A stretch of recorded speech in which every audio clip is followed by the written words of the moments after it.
proceso. En primer lugar, por el Grupo Parlamentario Ciudadanos, tiene la palabra el señor Gutiérrez Vivas. Gracias, presidenta. Gracias, señor Perales. Muchísimas gracias por su comparecencia esta mañana en la comisión. Usted tiene un marcado perfil de gestión y de comunicación. Bueno, actual consejero en Telemadrid, entiendo que sigue manteniendo. Lo fue. Bueno, su currículum lo decía desde el 2018. Yo creo que igual por eso no estaba seguro si habían cambiado alguna de las circunstancias. Pero bueno, en todo caso usted sabe perfectamente cómo funciona Radio Televisión. También fue miembro del Consejo Asesor de Radio Televisión Española. Sobre ese Consejo Asesor yo quería preguntarle, ¿no? Porque ¿qué opina usted de esta figura de los consejos del Consejo Asesor?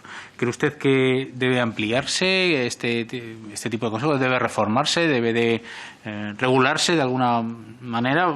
Pues nosotros creemos que, en fin, tiene en estos momentos, tal como está diseñado actualmente, por lo menos tiene poco fundamento o poca actividad, vaya.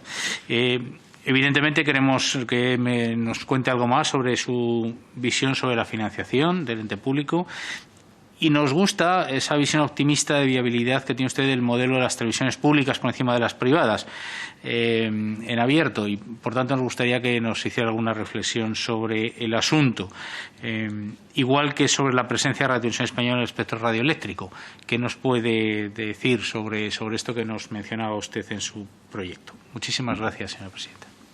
Muchas gracias, señor Gutiérrez. Por el Grupo Parlamentario Vox tiene la palabra el señor Mariscal Zavala. Gracias, presidenta. Buenos días. Televisión Española no pasa por su mejor momento, pero siempre hay un rayo de esperanza, y es que en este caso hay 95 personas que han dado un paso al frente para hacerse cargo para querer asumir la tarea de renovar Televisión Española y de volver a potenciarla. En este caso, pues quería agradecerle por el tiempo y el esfuerzo que ha dedicado usted a elaborar su proyecto. En su proyecto para Televisión Española habla de una renovación de la plantilla, pero bueno, ha pasado mucho tiempo desde 2018 y en estos días hemos conocido la situación por la que están más de 700 personas en Televisión Española.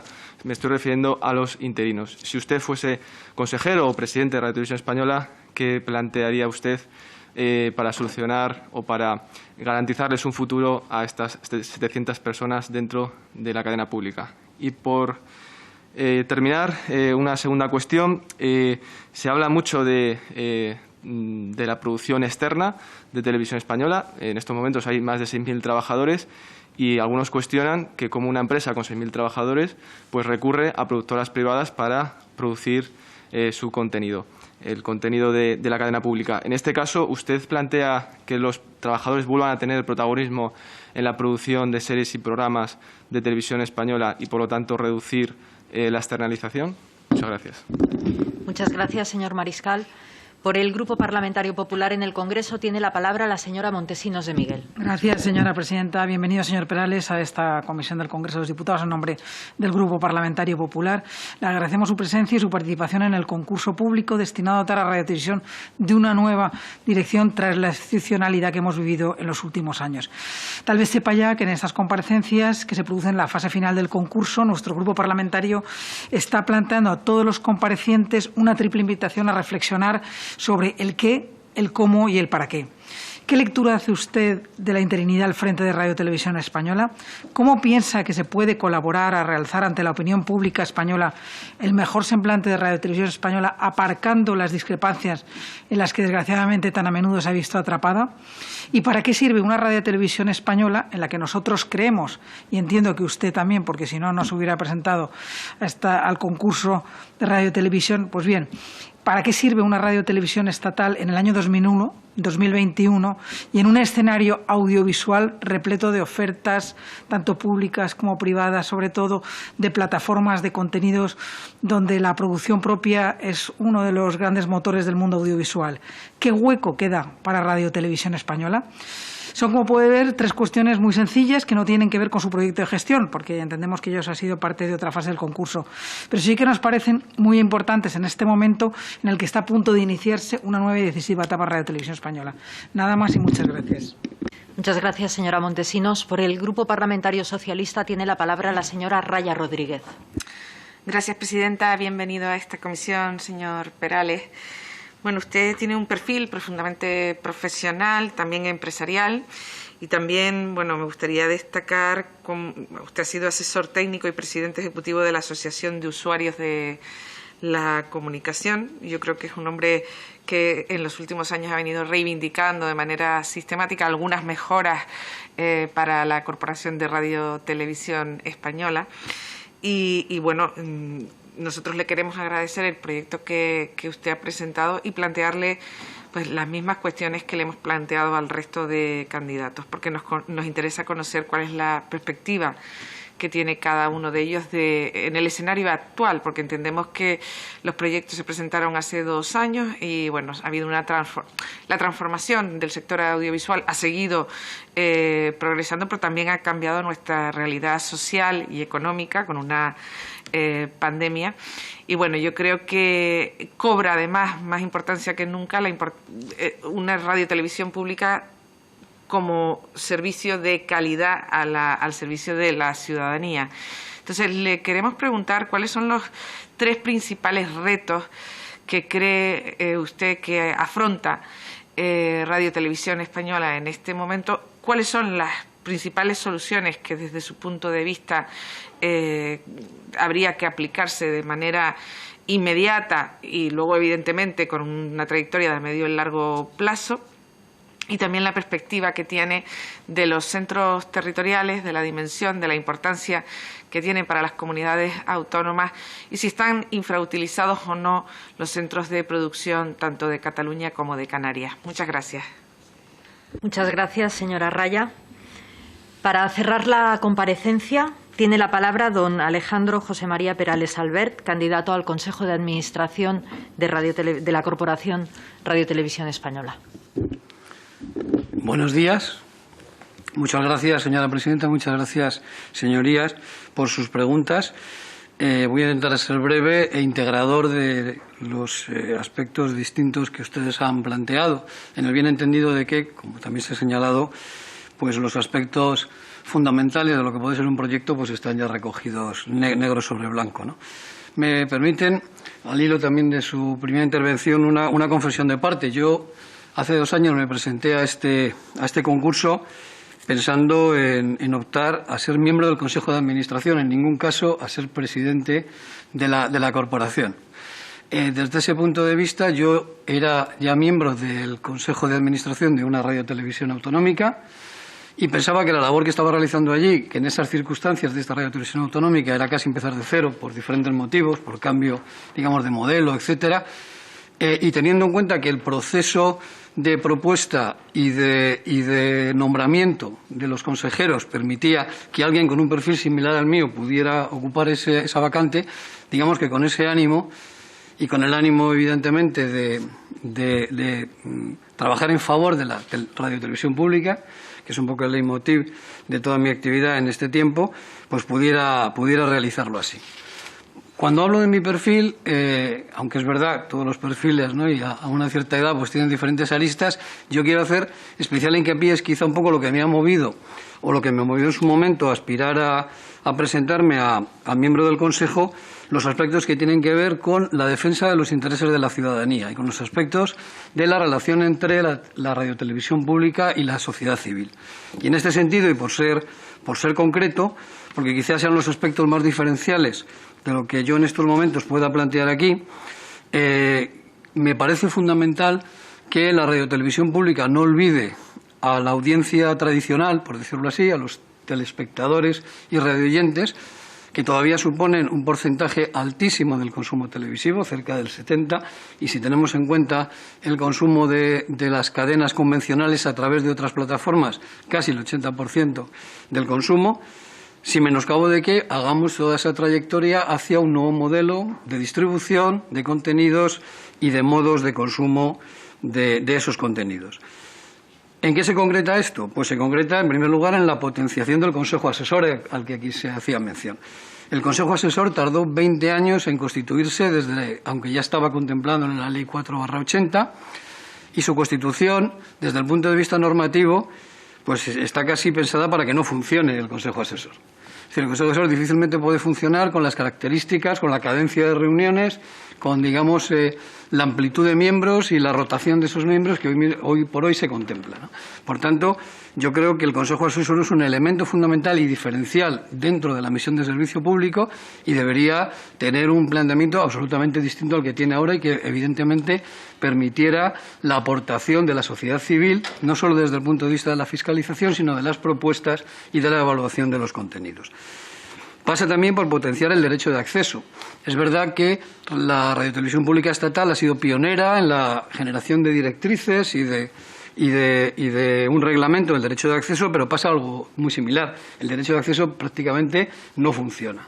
El derecho de acceso, entendido en un sentido transversal, en todo tipo de contenidos, tiene que haber un punto de vista social y entendido también desde un punto de vista específico con programación perfectamente diferenciable, además, como programación de acceso. Hoy existen programas, pero ni siquiera se plantean explícitamente como programas de acceso. Son más bien contenedores donde se va rotando y se va dando, digamos, posibilidad a determinados ámbitos de la sociedad civil a participar, ¿no?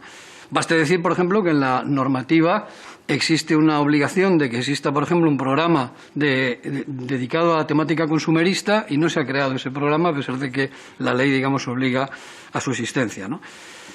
Pero el derecho de acceso pasa también, aprovechando todas las oportunidades que genera la interactividad, por potenciar los contenidos generados por los usuarios y por potenciar la participación de los propios usuarios, digamos, de forma particular, generando comunidad, generando implicación, generando compromiso por parte de la ciudadanía, como pasa en televisiones públicas de ámbitos o de ámbitos geográficos tan distintos como pueda ser la canadiense o como pueda ser la francesa, ¿no? Y esto me parece que es un elemento también absolutamente fundamental. La suma de audiencias y no la mera acumulación de audiencias, que es un poco la visión más comercial del negocio, ¿no? La coordinación, además de ese Consejo Asesor, con el Consejo de Informativos y con otro tipo de órganos de fiscalización y de rendición de cuentas que puedan existir en la radiotelevisión pública. La rentabilidad social, sin menoscabo de la audiencia, es decir, el servicio público necesita público, pero la rentabilidad social necesita indicadores cuantitativos, indicadores cualitativos que trasciendan a los datos de audiencia y que pongan en valor la atención a los intereses de la ciudadanía, de los usuarios, que la televisión pública ni son clientes ni son mercancía, son usuarios, como digo, sujetos de derecho y a los que hay que atender en sus intereses, en sus deseos, pero también en sus necesidades, desde el punto de vista de lo que pueden aportar los medios públicos y, por supuesto, una apuesta decidida por la alfabetización mediática, que quizás sea en los medios públicos donde deba tener un mayor desarrollo. La alfabetización mediática estaba prácticamente mencionada o está prácticamente mencionada en la normativa actual audiovisual en la Ley 7/2010, pero en la incorporación de la nueva Ley Audiovisual, a la que ahora me referiré, ya tiene un contenido mucho mayor. Incluso desde el punto de vista de los derechos digitales, lo que se llama la educación digital, también ha adquirido carta de naturaleza. Y esto hace que en la televisión, en los medios públicos, en la radio y en la televisión pública, estos elementos y también en los servicios de televisión conectada o servicios interactivos o a través de Internet, esa alfabetización mediática, entendida como capacidad de análisis crítico de los contenidos que se reciben, tiene que ser también absolutamente fundamental. Creo que la radiotelevisión pública en general está en un momento de encrucijada y eso no es desvelar nada, pero creo que a pesar de que hoy nos parezca difícil, está en peligro de desaparición. Si no a corto, sí a medio plazo. Si no encuentra su espacio en el ecosistema de convergencia de la comunicación social. La buena noticia es que yo creo que existe ese espacio digamos, en el ecosistema de comunicación social, en el sentido de que la misión y la visión del servicio público permitirá seguramente supervivencia si conseguimos que el espectro radioeléctrico, bien sea con reserva de espectro, bien sea a partir de los horizontes que se establecen a nivel mundial de uso compartido, permita el recorrido para mantener una televisión también de onda hertziana en la que además se puedan desarrollar un montón de innovaciones tecnológicas desde el DVB-T2 hasta la alta definición, pasando por la interactividad, que todavía dan mucho recorrido a la televisión tal y como hoy la conocemos, dentro del consumo lineal y dentro del consumo no lineal, teniendo en cuenta además, por cierto, que hoy las plataformas que ofrecen contenidos a la carta están descubriendo el contenido lineal. Son ya varias plataformas las que se han planteado crear canales lineales, es decir, están avanzando un poco hacia atrás, ¿no?, en este sentido. Y en la radio, por supuesto, todo el tema relacionado con la digitalización de la radio. Eso sin menoscabo de que, obviamente, en los medios públicos hay que ir a modelos de oferta integrados en las comunicaciones electrónicas, modalidades temáticas e incluso modalidades de acceso condicional, que no significa necesariamente modelos de pago. La BBC está desarrollando una amplia campaña de consulta pública, como ustedes saben, que todos esperamos con mucho interés conocer sus resultados en este trimestre y que seguramente va a ser muy útil para las radiotelevisiones de nosotros los europeos, ¿no?, lo que allí se pueda plantear. Pero, mientras tanto, yo creo que la radiotelevisión pública tiene 3 elementos, hoy por hoy, que son, o tiene la confluencia de 3 factores que me parece que son un elemento de oportunidad importantísimo. En primer lugar, la incorporación de la Directiva de Servicios de Comunicación Audiovisual, la nueva Ley de Comunicación Audiovisual, que en una parte va a establecer las bases, como hace la ley actual, de la radiotelevisión pública en general y de la radiotelevisión pública estatal en particular. Por lo tanto, yo creo que es fundamental cómo quede recogido, que no sea una mera actualización de lo que hoy por hoy dice la ley 7/2010, sino que efectivamente se establezcan las bases para el desarrollo futuro y la viabilidad de la radiotelevisión pública. En segundo lugar, desde el punto de vista laboral, que se señalaba aquí, el nuevo convenio, porque el nuevo convenio permite renovación de plantillas, permite solucionar el problema de los interinos, permite nuevos perfiles profesionales, permite el desarrollo de la carrera profesional. Y, en tercer lugar, la consolidación de ese nuevo equipo directivo, que tiene desafíos importantes, desde la creación del nuevo mandato marco a un contrato programa, por fin, que pueda existir en la radiotelevisión pública estatal, un plan estratégico y todo lo que tiene que ver con la transformación digital.